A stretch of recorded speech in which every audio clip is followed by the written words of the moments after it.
संजय जी, हमारा जो उत्तराखंड देवभूमि है वो हमेशा भाईचारा या सरलता के लिए जाना जाता है। लेकिन कुछ एक्टिविस्ट ऐसे हैं जो अपनी तीखी और विवादित भाषा का प्रयोग करते हैं, जैसे फॉर एग्जांपल ज्योति अधिकारी जी हैं। तो आप ऐसे एक्टिविज्म को किस प्रकार से देखते हैं? मैं उनकी भाषा शैली का कुछ जगहों पर समर्थन नहीं करता हूँ, लेकिन मैं उनकी भावनाओं का पूरी तरह से समर्थन करता हूँ।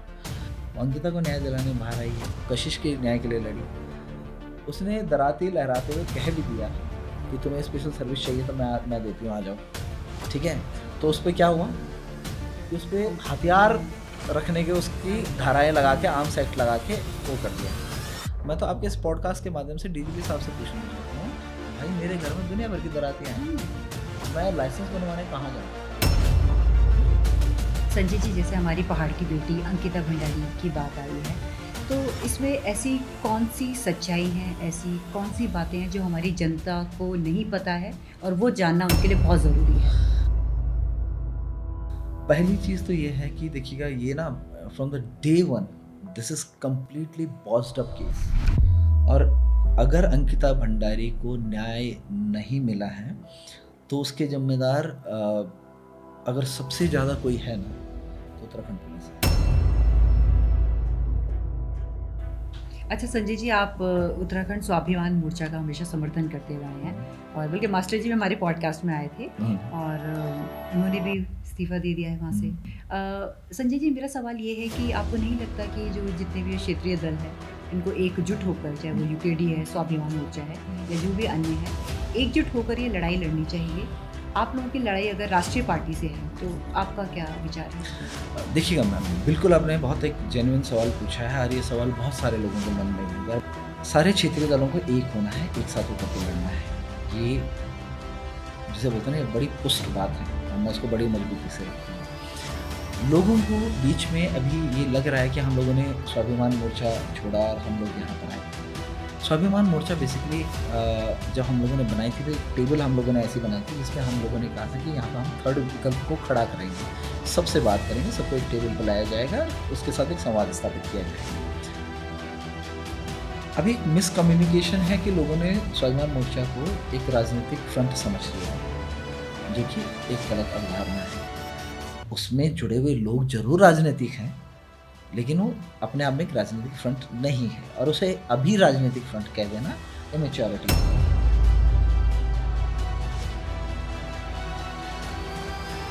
मुझे आप लिखते भी हैं? मैं लिखता भी हूँ। अच्छा, तो किस प्रकार की कविताएं या आपका लेखन रहता है? मुझे एक्चुअली क्या है, ऐसा कोई स्टीरियोटाइप नहीं है कि हाँ मैं इस तरह का लिखता हूँ। जिस तरह का देखता हूँ, जिस तरह से कभी भी कोई माहौल जिस तरह का चल रहा होता है, उस तरह की चीज़ों पे मैं लिख लेता हूँ। अच्छा, 2 लाइनें आप सुनाना चाहेंगे? क्योंकि मैंने आपको देखे हैं काफ़ी वीडियोज़ में।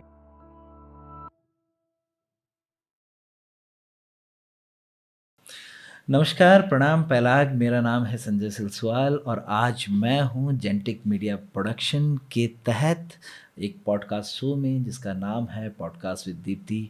बहुत सारी विषयों पर आज हमने चर्चा की है, उत्तराखंड के समसामयिक विषयों पर, उत्तराखंड में चल रहे घटनाक्रमों के विषय पर। आप यदि मेरी उस पूरी बातचीत को सुनना चाहते हैं तो जो ये चैनल है पॉडकास्ट विद दीप्ति, इसको सब्सक्राइब करिए और जितने भी वीडियोज़ हैं उनको देखिए। एक बहुत ही महनीय हमारी मैम हैं जिन्होंने ये पॉडकास्ट शुरू किया है, और उनकी जो शैली है बात करने की और सवालों को रखने की बहुत बेहतरीन है, और मुझे लगता है बहुत मज़ा आपको ये सारे वीडियोस देख करके आएगा और बहुत ही जानकारी परख ये सारे वीडियोस आपको लगेंगे। और मुझे उम्मीद है मेरे सारे चाहने वाले इस वीडियो को ज़रूर देखें और अपना प्यार इस वीडियो को दें। Thank you.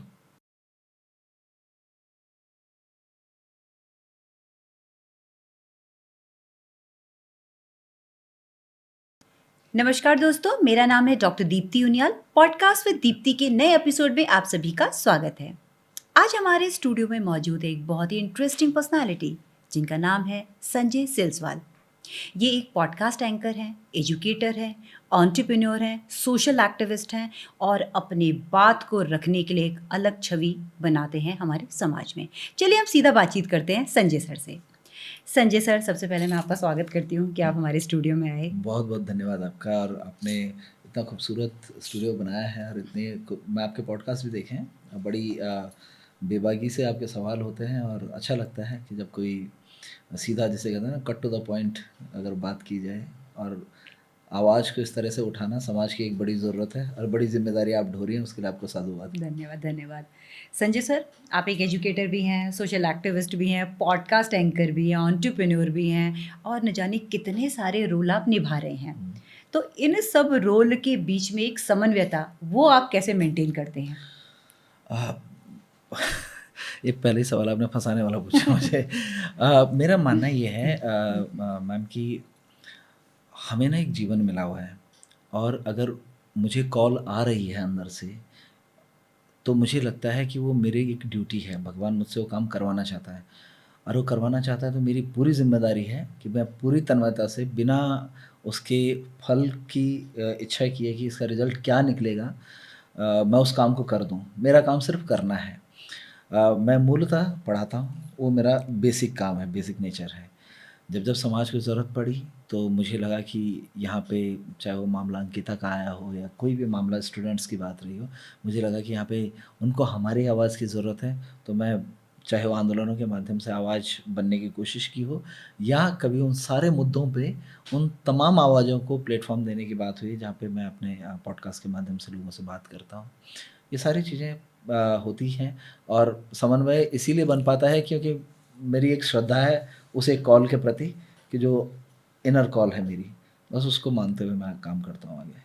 तो संजय सर, अगर हम एज अ एजुकेटर आपकी बात करें तो आप इंग्लिश कम्युनिकेशन क्लासेस लेते हैं। जी। बल्कि मैंने आपकी कई वीडियोस देखी हैं, आप एक बहुत अच्छे मोटिवेशनल स्पीकर भी हैं, जी। जिसमें आप बच्चों को ये बताते हुए नज़र आए कि आपने एक ग्लास लिया है हाँ। और कुछ पानी की मदद से आप बताते हैं। जी। तो बिकॉज हमारा भी फील्ड मनोविज्ञान का है, तो हाँ। वो मुझे आपका बड़ा अच्छा लगा। Thank तो you। आपके बच्चे किस प्रकार से आपके साथ प्रोत्साहित होते हैं और किस प्रकार से उनको इंग्लिश कम्युनिकेशन से जोड़ते हैं? तो मतलब साइकोलॉजी और टीचिंग किस प्रकार से आप उन प्रिंसिपल्स को वो कर रहे हैं, थोड़ा इसके बारे में बताइए हमें। एजुकेशन देखिएगा, अगर आप एजुकेशन के फील्ड में हैं तो साइकोलॉजी से आप अछूते नहीं रह सकते हैं, क्योंकि जिसको आप पढ़ा रहे हैं, जिस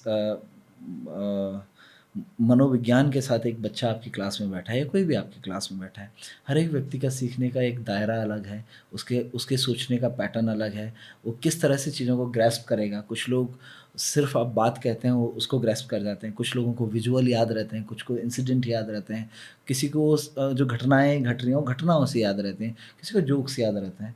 तो देखना होता है कि किस तरह कैसे हमारी ऑडियंस उस समय है, किस तरह का स्टूडेंट हमारे पास है, किस तरह की चीज़ों से वो ट्रिगर होएगा। मेरा मानना ये है, मैं जब भी पढ़ा रहा होता है, जब भी बच्चों के साथ कम्युनिकेट कर रहा होता हूँ, मेरा सोचना इस तरह से कि उसको इंसिडेंट याद रह जाए, क्योंकि मैं उसको अपने ऊपर लेकर के चलता हूँ।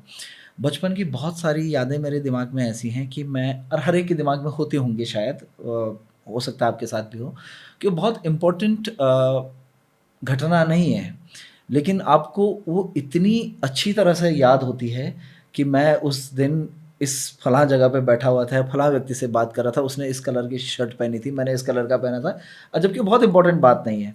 कहने का सार ये है कि उस समय हमारा जो माइंड था, उसका जो अलर्टनेस का लेवल था, वो कितना हाई था कि वो उतनी अनइम्पॉर्टेंट बात होने के बावजूद हमें याद है अभी तक। और अगर मैं बहुत अच्छा चित्रकार हूँ तो हो सकता है कि मैं उसको एग्जैक्ट उस सिचुएशन को ड्रॉ भी कर दूँ, है ना। लेकिन इतनी ज़रूरी बातें हम भूल कैसे जाते हैं। तो मैं कोशिश करता हूँ, जब अपने बात रख रहा होता हूँ, तो मैं उनमें कुछ ऐसे इंसिडेंट क्रिएट करूँ उनके सामने, ऐसी चीज़ें क्रिएट करूँ कि उनको, उनके अलर्टनेस का लेवल उतना हाई हो, और जब वो उस लेवल पे होंगे तो ऑब्वियस है कि वो मेरी बात को समझ पाएंगे, और जो मैं बताना चाह रहा हूँ उनको कन्वे हो पाएगा। यही वजह है कि बच्चे पसंद करते हैं और हम अपना काम कर पा रहे हैं, हम अपना रोज़गार बना पा रहे हैं उसके थ्रू। जी, जी।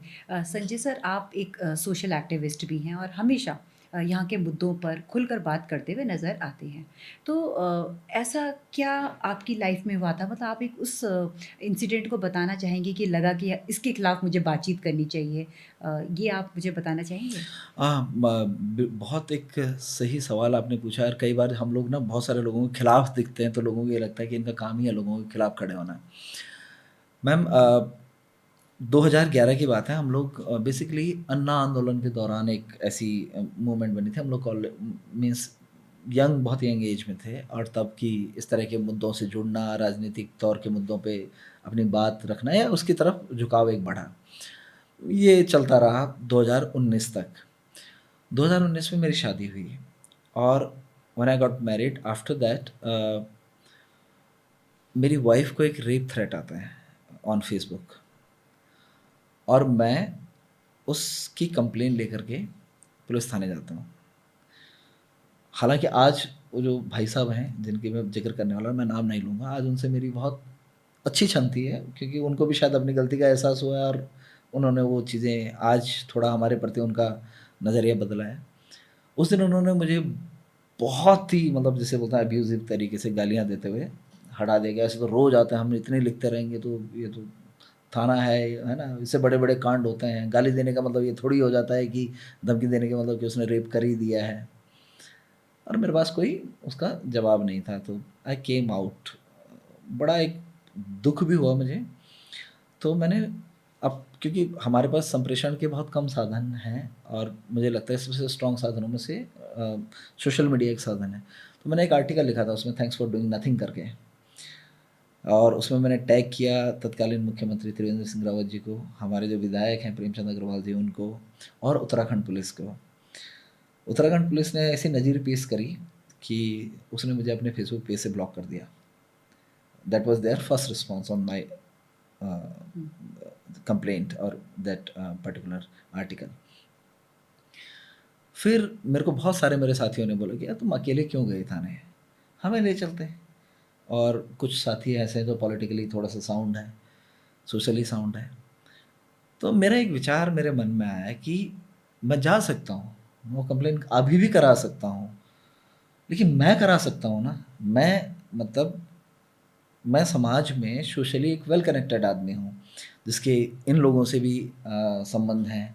मैं लगभग आज की डेट में ऋषिकेश में 15,000 प्लस बच्चे पढ़ा चुका हूँ, इतना अपना नेटवर्क है। तो ये काम मेरे लिए फिर भी शायद आसान हो।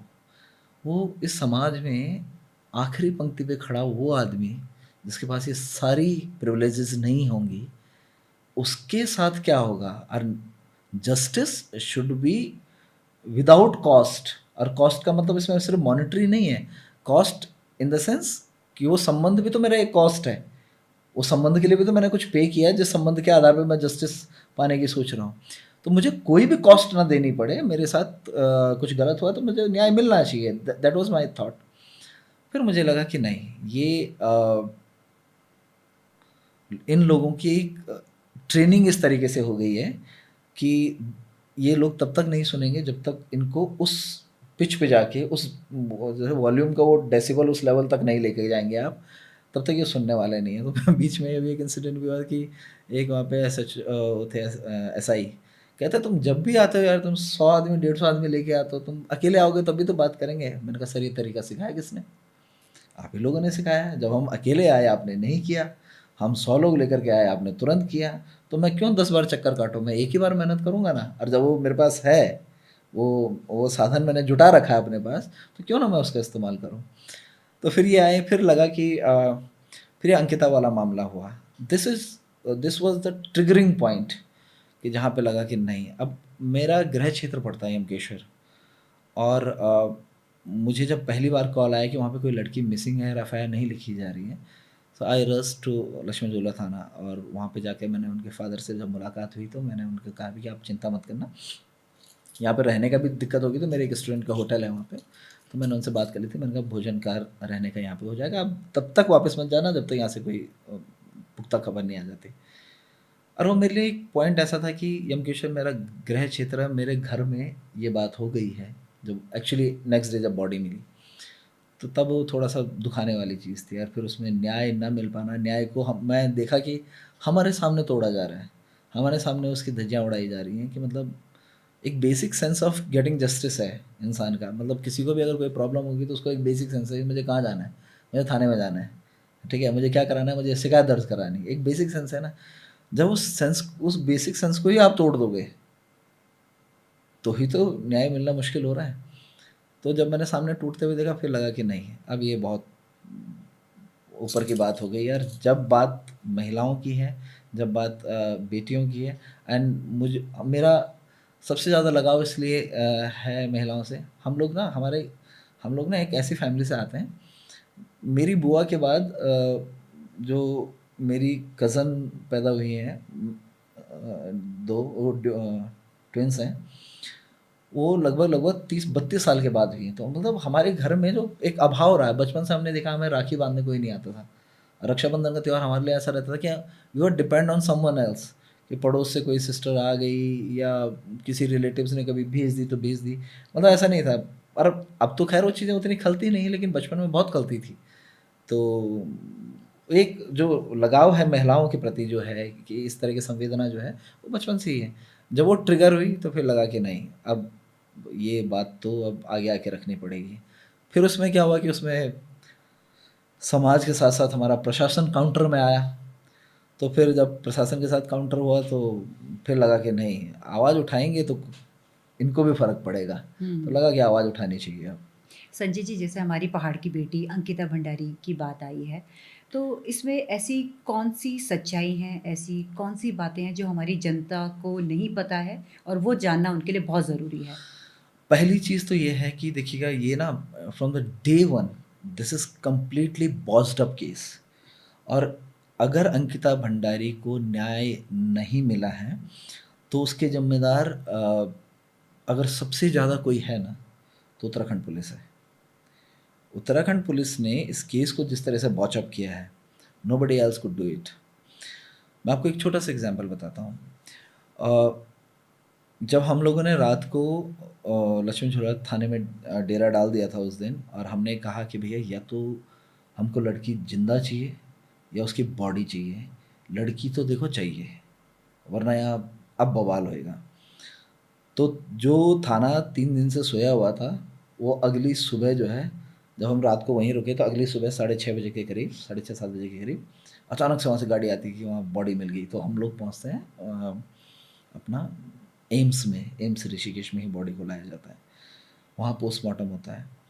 आप पोस्टमार्टम रिपोर्ट को देखिएगा, बहुत सारी चीज़ें उसमें ऐसी हैं जो आपको मीन्स वहाँ पे दिखेंगी कि ये गड़बड़ हो रखा है।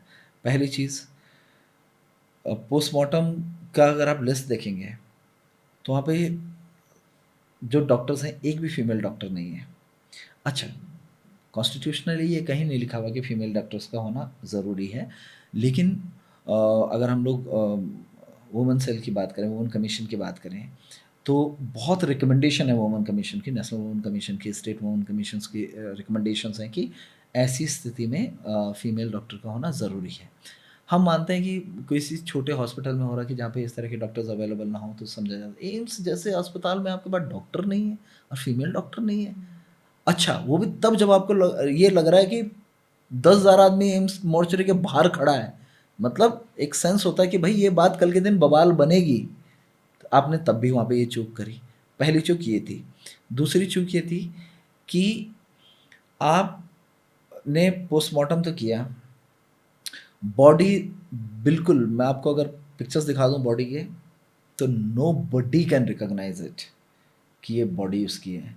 वो कहते हैं कि घर वालों ने पहचाना है। मैं आपको ना एक एग्जांपल दूंगा। कुमाऊं का एक केस है, I guess it is Haldwani शायद, if I am not wrong. मैं दिखा दूंगा आपको अभी। उधम सिंह नगर और हल्द्वानी में से कहीं का है। एक लड़का है जो अपने घर से झगड़े की वजह से चला जाता है और उसकी ना मिसिंग रिपोर्ट लिखा देते हैं। कुछ दिनों बाद एक बॉडी मिलती है। उस बॉडी के जेब में एक पर्ची मिलती है जिसमें एक नाम होता है। वो क्योंकि वो सेम नाम का एक बंदा मिसिंग चल रहा था, तो उसको कॉल किया जाता है उसके घर पे कि एक बॉडी है। घर वाले आते हैं, बॉडी की पहचान करते हैं, घर वाले शिनाख्त कर लेते हैं बॉडी की, बॉडी ले जाते हैं, जला देते हैं। क्रियाक्रम का जो बाकी 13वीं का जो कार्यक्रम होता है वो शुरू हो जाता है।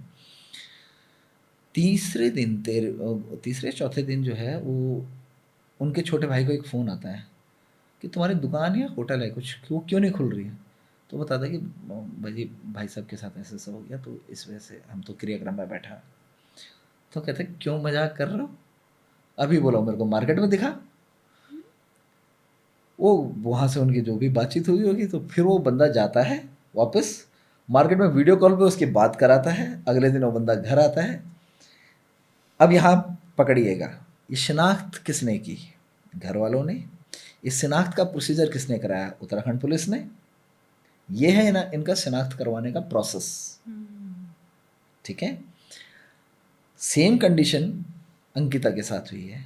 अंकिता के फादर वहाँ पे थे, अंकिता का भाई वहाँ पे था। एक ब्लड का सैंपल लेकर के ये डीएनए नहीं करवा पाए।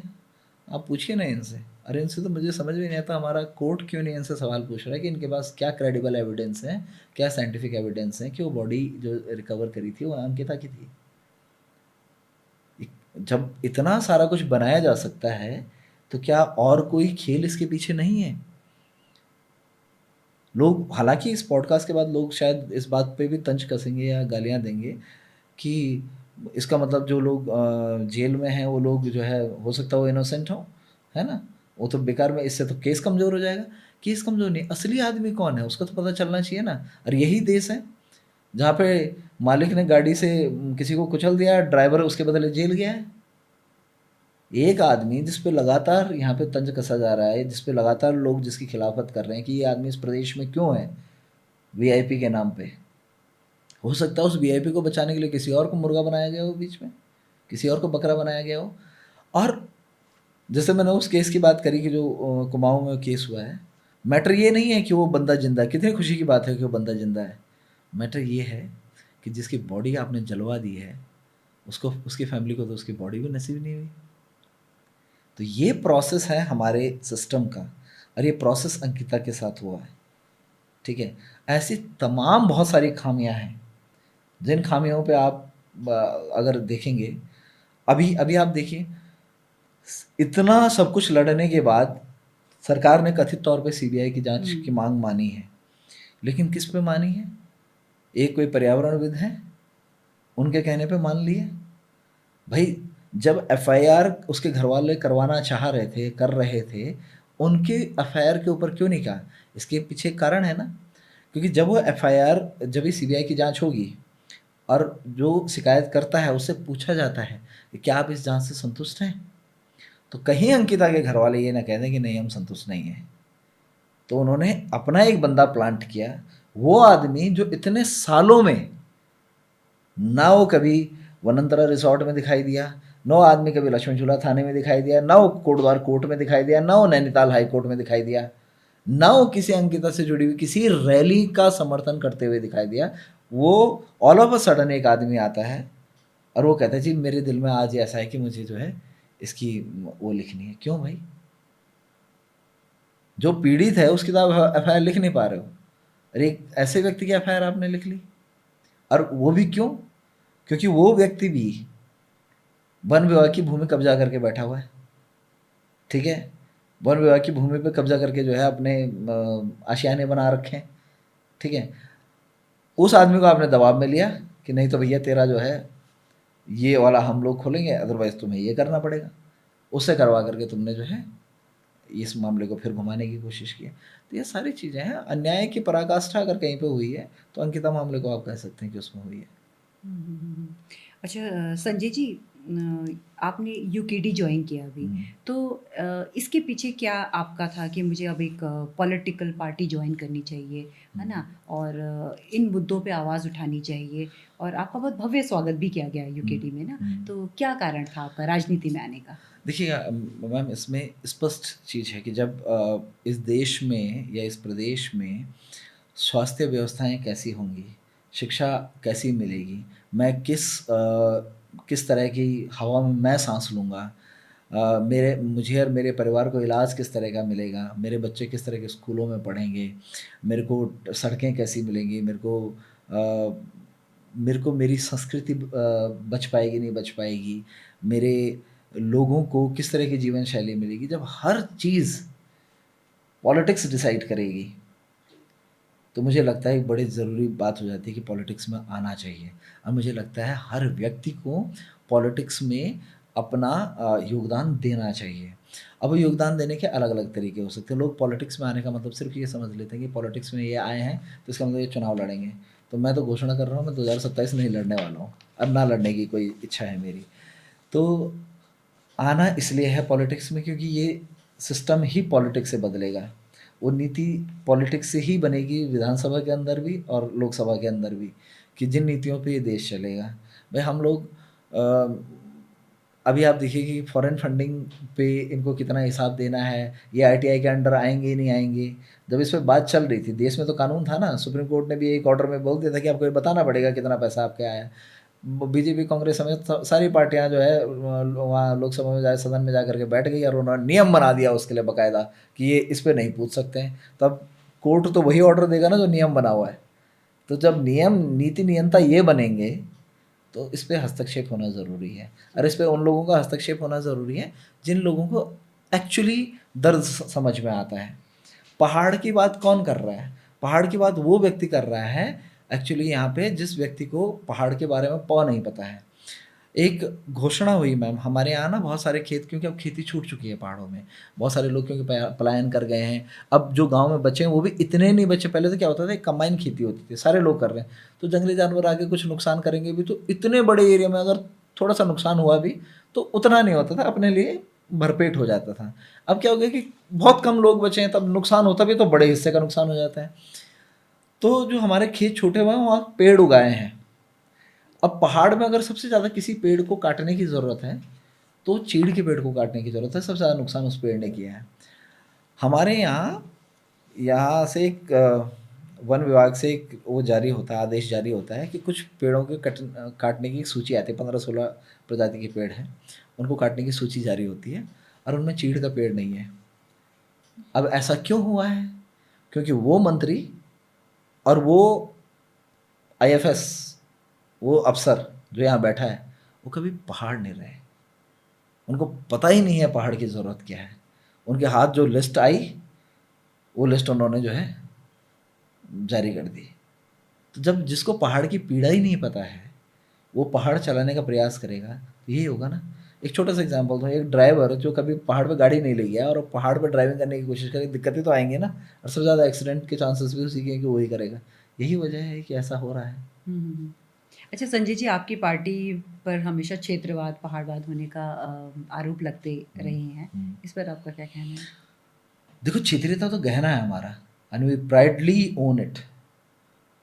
हम मैम दो शब्द होते हैं, एक होता है यूनिटी और एक होता है यूनिफॉर्मिटी। हम एकता चाहते हैं, हम एक रूपता नहीं चाहते हैं। आपकी आंखें, आपकी नाक, आपका फेशियल फीचर मेरे से अलग हो सकता है और उसके बावजूद भी हम इस प्रदेश की मिट्टी के लिए, इस देश की मिट्टी के लिए अपनी जान छिड़कते हैं, तो ये हमारी एकता है। लेकिन आप कहो कि जैसी आंखें मेरी हैं, जैसा नाक मेरा है, जैसा चेहरा मेरा है, वैसे मेरा भी हो, ये एक रूपता नहीं चलेगी। हम भिन्न हैं, अलग अलग हैं। ये प्रदेश बने ही कैसे? जब भारत की अवधारणा बनी तो प्रदेश बने ही कैसे? भाषा के आधार पे, क्षेत्रीयता के आधार पे ना, आधार वही तो था। ठीक है, हम लोगों को उत्तर प्रदेश का हिस्सा बनाया गया, मल्टीपल कारण हैं उसके। मल्टीपल कारण क्या है कि एक तो हम रियासती तौर पे अलग हुए, वो भी देश के आज़ाद होने के बाद अलग हुए, शामिल हुए इसमें। टिहरी की जो रियासत है, गढ़वाल की जो रियासत तो बाद में आई है, उत्तर प्रदेश में जो आई है। और दूसरा क्या है कि हमारी उत्तर प्रदेश का जो बाकी हिस्सा है, तराई का जो हिस्सा है, मैदानी का हिस्सा, उससे हमारी जीवन शैली बिल्कुल अलग है। मैंने तो उत्तर प्रदेश में किसी को नहीं देखा कि अगर घर में भैंस बीमार हो गई हो तो जा करके जो है किसी पुछेर के पास जाए चावल लेकर के कि ऐसा क्यों हो गया। ये हमारे यहाँ होता है ना, हमारी शैली अलग थी। और हमें क्षेत्रीयता की बात वो लोग करते हैं। अब मैं एक बार अभी पौड़ी गया था, मेरे कुछ साथी भी थे, तो मैं सफदर खाल के पास हमने गाड़ी एक जगह रोकी और मैंने उन्हें सामने का पूरा पहाड़ दिखाया। तो मैं उस पूरे पहाड़ पे ना सीढ़ी नुमा, पूरे पहाड़ पे सीढ़ी नुमा खेत हैं। तो मैंने उन्हें समझाया, मैंने कहा हमारे पूर्वज ना यहाँ आए, अरे पहाड़ था पूरा, इस पहाड़ को इतनी बार उन्होंने तराशा कि इतने पूरी पहाड़ी पे आपको लगभग वो, अगर मैं एरियल रेंज की भी बात करूं तो कम से कम 25-30 किलोमीटर की रेंज का पहाड़ दिख रहा है। मैंने कहा ये एक पहाड़ दिख रहा है आपको, अरे तो इसमें पूरे पहाड़ पे खेत बनाए गए हैं, अरे लोगों ने अपने हाथ से बनाए हैं। उनके पास कोई एल जैसी कंपनी नहीं थी कि उन्होंने इतने बड़े प्रोजेक्ट उनके दम पे किए। आज इन पहाड़ों पे हमारे पुरखों की जो थाती है, इस पे अगर हम अधिकार नहीं जताएंगे तो कौन अधिकार जताएगा? इससे हम प्यार नहीं करेंगे तो कौन प्यार करेगा? हमारी क्षेत्रीयता कभी आपकी राष्ट्रीय अखंडता या उसकी संप्रभुता के आगे आड़े नहीं आई है। कारगिल की चोटियाँ जब खून मांगती हैं तो पहला सर हमारी ओर से चढ़ाया जाता है, और हमने कितने चढ़ाए हैं गिनती करके देखिए, है ना? और ये जो प्रदेश है, ये जब हमने मांगा है तो किस किस पे मांगा है? हमने शहादतें दे के मांगा है। हमने हमें भीख में नहीं मिला। हमें इस बात के लिए प्रदेश नहीं मिला कि जी हाँ, किसी को 4 लोगों को मिनिस्टर बनना था या किसी की महत्वाकांक्षा थी, राजनीतिक महत्वाकांक्षा थी। और जिस पार्टी ने प्रदेश के लिए सबसे ज़्यादा लड़ाई लड़ी, वही पार्टी थी जिसने पहले चुनाव का विरोध कर दिया। प्रदेश नहीं तो चुनाव नहीं। वही लोग थे ना कि हम चुनाव नहीं लड़ेंगे कहने वाले। उन लोगों पे आज आप या जनता आज या लोग, कुछ लोग, जनता तो क्या कहूँ, कुछ लोग इस तरह के आरोप लगाते हैं कि ये क्षेत्रवाद करते हैं। और क्षेत्रवाद, मैं पौड़ी से हूँ और मुझे ये बताना हो कि मैं पौड़ी से हूँ, इसमें कौन सा क्षेत्रवाद है? ये बात उठी है। हमारे एक मित्र हैं, बड़ा एक पॉपुलर प्रकरण हुआ था, आपने भी सुना होगा। इस प्रदेश के एक मंत्री हैं जिन्होंने सड़क के ऊपर जो है, एक हमारे मित्र हैं, आजकल तो ऋषिकेश में पार्षद हैं, सुरेंद्र नेगी जी, उनके साथ मार पिटाई करी। सड़क चलते आपने वीडियो विजुअल देखे होंगे, पूरे दुनिया में घूमे। तो उस दौरान हमने एक महापंचायत करी, तो हमारे ऊपर बड़े क्षेत्रवादी होने का आरोप लगा कि ये बड़े क्षेत्रवाद करते हैं, जातिवाद करते हैं, क्योंकि वो जो है वो पहाड़ी मूल के नहीं है, तो इसलिए उनके साथ किया जाता है। और किस्मत, आप इसे हमारे अच्छी किस्मत कह सकते हैं या हमारे कर्म कह सकते हैं, हमारे पुरखों का आशीर्वाद कह सकते हैं, हमारे माँ बाप का संस्कार कह सकते हैं। मेरे पास जवाब नहीं था हालांकि इस बात का, लेकिन किसी एक भाई ने बड़ा प्यारा जवाब लिया। उसने मेरे या मेरी वाइफ की एक फ़ोटो फेसबुक से निकाली और उसने एक पोस्ट उस पर लिखा कि संजय सिलसवाल विशुद्ध ब्राह्मण और ठेठ पहाड़ी, और उनकी पत्नी का नाम है शुभांकी रोहिला, जो नॉन पहाड़ी हैं और राजपूत हैं। कहते हैं जो आदमी अपने घर में, जिसने जातिवाद क्षेत्रवाद नहीं किया, उस पर तुम जातिवाद क्षेत्रवाद करने का आरोप लगा रहे हो, तो इसको मूर्खता से ज़्यादा और कुछ कहना तो मुझे लगता है कि एक उस पर शब्द बेकार करने वाली बात है। हम जब बात करते हैं कि जब लोग हम पे कहते हैं कि हम क्षेत्रवाद की बात करते हैं, तो हमारे 42 शहादतों में सलीम अहमद भी हैं, है ना, जिनको आप दूसरे धर्म का कहते हैं। इस प्रदेश के लिए उन्होंने भी खून बहाया है। भाटिया जी हैं, उन्होंने खून बहाया है। हमने तो नहीं कहा ना कि वो पंजाबी मूल के हैं या उस मूल के। हमने कहा ना वो पहाड़ पे रह रहे हैं, पहाड़ पे उनकी ज़िंदगी गुजर बसर हुई है, उनकी पीढ़ियाँ पहाड़ पे खप गई हैं, तो पहाड़ के लोग हैं। हम कहते हैं ना, लोग कहते हैं ये तो अपने आप को पहाड़ी पहाड़ी कहते हैं। हम कहते हैं आप हो सकते हैं व्यापारी मूल के हों, बनिया मूल के हों, लेकिन अगर आपकी पीढ़ियाँ पहाड़ पे आ गई तो आप हमारे लिए पहाड़ी बनिया हैं, आप हमारे लिए पहाड़ी पंजाबी हैं। आपको ये कहने में क्या दिक्कत है? लेकिन अगर आपको दिक्कत है, हमने ये नहीं पूछा ना कि आप किस खाल से आते हो, किस सैंड से आते हो, गैरसैंण से आते हो, चैलेसैंण से आते हो, घूम खाल से आते हो, रिखड़ी खाल से आते हो। हमने पूछा आप इस पहाड़ पे पनप रहे हो ना, इस पहाड़ पे जी रहे हो, यहाँ रोज़गार कर रहे हो, यहाँ आपकी पीढ़ियाँ पली हैं, बड़ी हैं, इस माटी से आपने प्रेम किया, आप हमारे लोग हो। लेकिन अगर आपको लगता है कि यहाँ रहने के बाद आपके अंदर यहाँ का अंश नहीं आया है, तो हम आपके मुँह पे कहेंगे कि हम पहाड़ी हैं एंड वी आर प्राउड पहाड़ी। अब इसको आप क्षेत्रवाद का नाम दो तो we own it as a medal, आप इसको जातिवाद और बाकी चीज़ों का नाम दो, we own it as a medal. हम इसको सीने पे मेडल की तरह लगाए घूमते हैं। अच्छा संजय जी, आप उत्तराखंड स्वाभिमान मोर्चा का हमेशा समर्थन करते हुए आए हैं, और बल्कि मास्टर जी भी हमारे पॉडकास्ट में आए थे और उन्होंने भी इस्तीफा दे दिया है वहाँ से, और उन्होंने बल्कि हमारे यहाँ ये भी बोला था कि उनकी वाइफ अब यूकेडी ज्वाइन करेंगी। संजय जी, मेरा सवाल ये है कि आपको नहीं लगता कि जो जितने भी क्षेत्रीय दल है, इनको एकजुट होकर, चाहे वो यूकेडी है, स्वाभिमान मोर्चा है या जो भी अन्य है, एकजुट होकर ये लड़ाई लड़नी चाहिए? आप लोगों की लड़ाई अगर राष्ट्रीय पार्टी से है तो आपका क्या विचार है इस पर? देखिएगा मैम, बिल्कुल आपने बहुत एक जेन्युइन सवाल पूछा है और ये सवाल बहुत सारे लोगों के मन में भी होगा। मैं आपसे कहूँगा कि इस पॉडकास्ट को जल्दी से रिलीज कर दीजिएगा ताकि ये लोगों तक ये सवाल का जवाब भी पहुँचे। सारे क्षेत्रीय दलों को एक होना है, एक साथ होकर के लड़ना है। ये जिसे बोलते हैं ना, बड़ी पुष्ट बात है और मैं इसको बड़ी मजबूती से रखता हूँ। लोगों को बीच में अभी ये लग रहा है कि हम लोगों ने स्वाभिमान मोर्चा छोड़ा और हम लोग यहाँ पर आए। स्वाभिमान मोर्चा बेसिकली जब हम लोगों ने बनाई थी तो एक टेबल हम लोगों ने ऐसी बनाई थी जिसमें हम लोगों ने कहा था कि यहाँ पे हम थर्ड विकल्प को खड़ा करेंगे, सबसे बात करेंगे, सबको एक टेबल पर लाया जाएगा और उसके साथ एक संवाद स्थापित किया जाएगा। अभी एक मिसकम्युनिकेशन है कि लोगों ने स्वाभिमान मोर्चा को एक राजनीतिक फ्रंट समझ लिया है, जो कि एक गलत अवधारणा है। उसमें जुड़े हुए लोग जरूर राजनीतिक हैं, लेकिन वो अपने आप में एक राजनीतिक फ्रंट नहीं है, और उसे अभी राजनीतिक फ्रंट कह देना इमेच्योरिटी होगी। लोग कह रहे हैं कि आप गठबंधन क्यों नहीं करें, बहुत सारे लोग। तो हमने अभी मीटिंग हुई थी हमारी, एक मैच हुआ था अभी, एक फ्रेंडली एक मैच हुआ था यमकेश्वर में। तो उस दौरान भी इन सारे लोगों से हमारे लोगों की मीटिंग हुई। उस दौरान भी सीटों पे बात हुई कि आप इतनी सीटें ले लीजिए और ये आइए और बात करते हैं।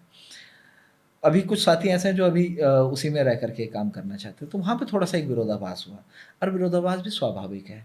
एक्चुअली है क्या मैम, फॉर एग्जांपल आपकी अगर मैं बात करूँ, दीप्ति जी की बात करूँ, और दीप्ति जी कहते हैं कि मैं एक इंडिपेंडेंट तौर पे चुनाव लड़ती हूँ, लेकिन आप मेरे साथ गठबंधन कर लीजिए। हमने कहा ठीक है, हम कर लेते हैं, और दीप्ति जी चुनाव जीत जाती है, ठीक है। अब भाजपा या कांग्रेस में से किसी भी पार्टी को एक मतलब 35-36 वोट चाहिए हमको, उनमें से किसी एक के पास 35 लोग हों, एक व्यक्ति की ज़रूरत हो उनको, और उन्होंने दीप्ति जी को ऑफर कर दिया कि हम आपको उप मुख्यमंत्री बना रहे हैं या फलाने उसका मंत्री बना रहे हैं, आपको हमारे साथ आना है। दीप्ति जी यूँ निकल जाएंगी, और कोई बुराई नहीं है उसको निकलने में, कोई बुराई नहीं है। आप इंडिपेंडेंट लड़ी हैं, आप जा सकती हैं, सरकार बनाने में योगदान दे सकती है, उसमें कोई बुराई नहीं है। लेकिन आपको नहीं लगता कि जनता के साथ छलावा हो गया? लेकिन अगर दीप्ति जी किसी एक पॉलिटिकल पार्टी में होंगी और तब वहाँ से निकल के एक प्रयास करेंगी, तो दल बदल कानून है हमारे देश में, नहीं कर पाएंगी। या तो फिर पार्टी का समर्थन लेंगी, शर्तों पे समर्थन लेंगे वो पार्टियाँ, है ना, जिस तरह से पूर्व में हुआ है, नहीं तो नहीं कर पाएंगे। अब ये जो टेक्निकल ग्लिच है, ये आम जनता को समझना थोड़ा मुश्किल होता है, तो आम जनता सीधा कह देती है यार इन लोगों को, ये लोग तो पता नहीं क्यों कर रहे हैं। तो ये मुझे लगता है कि समझना चाहिए लोगों को इस बात को। जी जी। संजय जी, गैरसैंण राजधानी को लेकर कांग्रेस पार्टी भी उसका समर्थन कर रही है ना, और यूकेडी भी गैरसैंण राजधानी। गैरसैंण ही क्यों, क्या फ़ायदे होंगे राजधानी बनने से, इस पर आपका क्या मत है? मैम आप एक चीज़, छोटा सा एग्जांपल दूंगा मैं। आपकी गली का अगर कोई व्यक्ति, आपकी गली अगर बनी ना हो, टूटी फूटी गली हो, और उस गली का एक व्यक्ति अगर पार्षद बन जाए, तो उसके बाद क्या वो गली टूटी फूटी रहती है? वो गली बन जाती है ना। पार्षद कम से कम अपनी गली तो बनाएगा। पहाड़ों में विकास क्यों नहीं है? उसकी एक वजह ये है कि पहाड़ों में लोगों की ज़रूरत नहीं है। मैं एक छोटा सा एग्जांपल देता हूँ आपको। हमारे कमिश्नर, गढ़वाल कमिश्नर जानते हैं आप कौन है? विनय शंकर पांडे जी। कहाँ बैठते हैं? देहरादून में। अच्छा, कमिश्नरी कहाँ है हमारी? पौड़ी में। लेकिन पांडे जी पौड़ी नहीं बैठते हैं। आप समझ रहे हैं?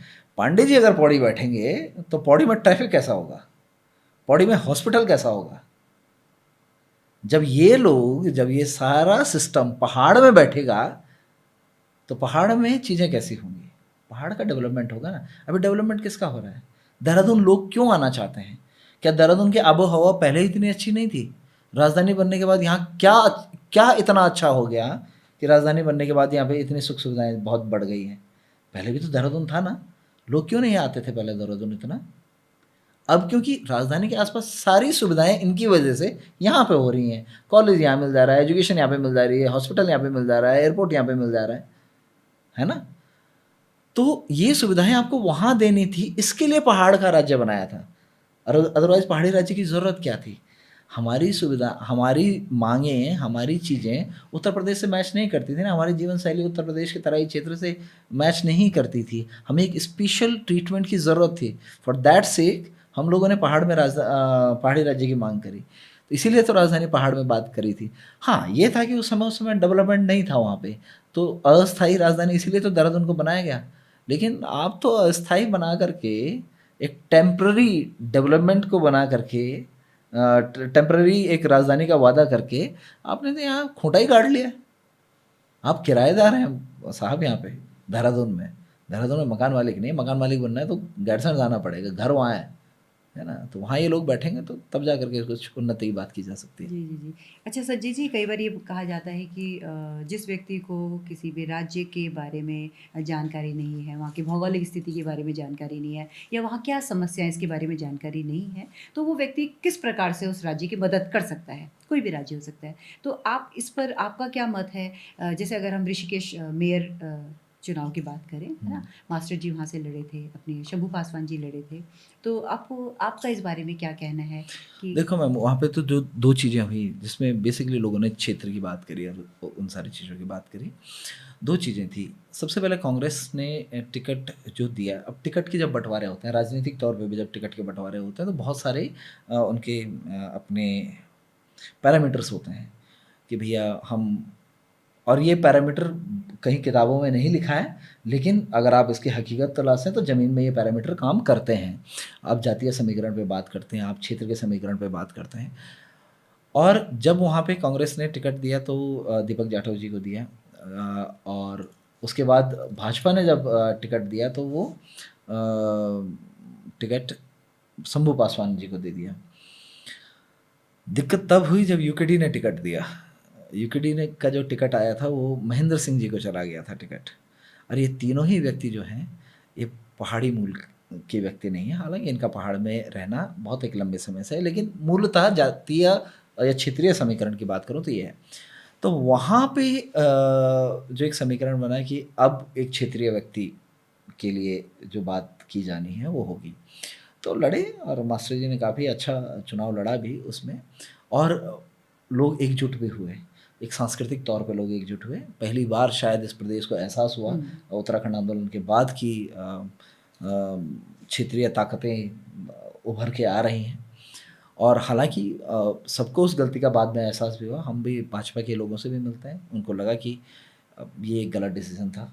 और कांग्रेस भी इस बात को समझती है कि चूँकि मास्टर जी कांग्रेस से ही आए थे तो उनको लगा था कि ये शायद बेहतर हो सकता था कि अगर कांग्रेस उनको टिकट देती।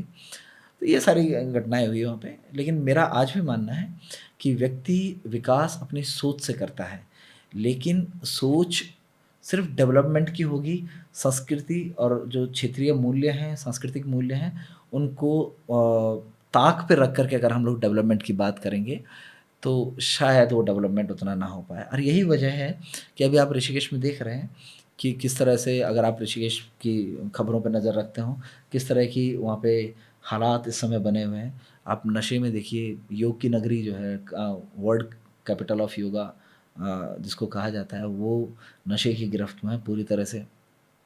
एसटीपी के प्लांट बिना ट्रीटमेंट किए पानी जो है गंगा जी में छोड़ रहे हैं, और उसी गंगा जल को ले जा करके हम अपने सिद्ध पीठों में अपने देवों का जो है उससे उनको स्नान करा रहे हैं। तो मतलब ये दुर्भाग्य की बात है। और क्यों हुआ है? क्योंकि किसी ने वो देवताओं की वो महत्ता नहीं समझी। हमारे यहाँ तो गाँव से जब बाहर निकलते हैं तो वहाँ पे हमारे जो क्षेत्रपाल होते हैं उनका मंदिर होता है, और उनकी एक बड़ी महत्ता है। क्षेत्रपाल मतलब अगर देवताओं में, अगर मैं आज की लैंग्वेज में बात करूँ तो वहाँ के एसएचओ हैं, तो वहाँ के कोतवाल हैं एक तरह से। वो उनकी ताकत है, उनका एरिया, उनका ज्यूरिडिक्शन है। उनकी मर्जी के बगैर उनको आप उनको हाथ जोड़े बगैर, उन्हें नमस्कार किए बिना, उनको उनका दक्षिणा या उनको जो भी चढ़ावा वो दिए बिना आप ना एंटर कर सकते, ना बाहर निकल सकते। उस भूमि पर जो उस भाव को ना समझ पा रहा हो, और ये जागृत भूमि है, ऐसा नहीं है ना कि मतलब अगर आप धारी देवी को छेड़ दोगे तो धारी देवी जो है आपको नज़ारे नहीं दिखाएगी। दिखाया है ना उसने अपनी ताकत दिखाई है कि मैं क्या हूँ। तो इस जागृत भूमि पर अगर आप इस तरह का खिलवाड़ करोगे तो भुगतना तो जनता को पड़ेगा, भुगतना तो सभी को पड़ेगा। तो वो वाली बात है। हम लोग ये मानते हैं कि इस जगह पे इस तरह की चीज़ें ना हों, और इसलिए जो सत्ता है, इसलिए जो सिस्टम है, वो उन लोगों के हाथ में होना बहुत ज़रूरी है जो लोग इस भाव को समझ पाते हैं और इसका ज्ञान रखते हों।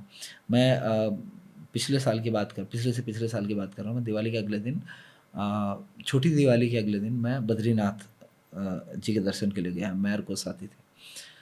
हमारे यहाँ मान्यता है कि बद्रीनाथ जी में जो भगवान हरि हैं वो ध्यान अवस्था में हैं, और यही वजह है क्योंकि वो ध्यान में है कि वहाँ पर शंख भी नहीं बजाया जाता है आरती में। और वहाँ पे मैं क्या देखता हूँ कि दिवाली के दिन आतिशबाजी चल रही है, बहुत आतिशबाजी हो रही है, दंदनाता हुआ हेलीकॉप्टर ऊपर आ रहा है। हमारे यहाँ एक जानवर होता है जंगल में, काखड़ कहते हैं उसको। इतने मिसकैरेजेस होते हैं काखड़ों के, ठीक है। तो पूरी प्रजाति आप विलुप्त कर रहे हो, किसके लिए? कि कुछ लोगों को जिनके मुंह में दांत नहीं, पेट में आंत नहीं, और इस अवस्था में उनको जो है बद्रीनाथ होकर के आना है, तो घोड़ी कंडियर इनको छोड़ करके, क्योंकि आज पैसा है तो आप दंदनाते हुए हेलीकॉप्टर लेकर के पहुंच सकते हो, लेकिन आप क्या पाप करके आप वहाँ पहुंच रहे हो, इसका आपको अंदाजा भी नहीं है। अरे यही सारी चीज़ें हैं कि हमारी मान्यताएं जो है ना, वो अब उनसे खिलवाड़ करना लोगों को ये लगता है कि इट इज़ वेरी कॉमन, क्योंकि कभी कोई उन पे बात ही नहीं करता। अब अगर हम कहेंगे कि वहाँ हेलीकॉप्टर नहीं जाना है, तो कहेंगे तो विकास विरोधी है। भाई विकास विरोधी नहीं है। अभी हरियाणा के कुछ लोग आए थे, उन्होंने कोई ज़मीन खरीदी होगी टिहरी में, तो वहाँ सुबह 4 बजे वो लोग पटाखे चला रहे थे और गाने बजा रहे थे, ग्रामीणों ने जाके पिटाई कर दी उनकी। अब ऑब्वियस सी बात है ना, आपके हरियाणा में होता होगा ऐसा, यहाँ शहरों में लोग कर देते हैं 4 बजे भी, 4 बजे भी गाने चला देते हैं, कोई दिक्कत है। पहाड़ों में चला लोगे आप? कोई भी पागल कहेगा आपको। और पिटे हो तो ऑब्वियस बात है कि वो तो प्रसाद मिलना ही था आपको, तो उसमें क्या कर सकते हैं। अब आपको जीवन शैली नहीं पता है, आपको वहाँ का परिवेश आपको नहीं पता है, वहाँ जीवन किस तरह से जिया जाता है वो आपको नहीं पता है, तो आप कुछ ना कुछ ऐसा कर दोगे ना, जहाँ से आप आए हो उस तरह की अगर कोई आप ऐसी बातें वहाँ पे कर देते हो, तो ऑब्वियस है कि यहाँ की संस्कृति के खिलाफ जाती हैं। एक व्यवधान तो होता ही है लोगों के जीवन में।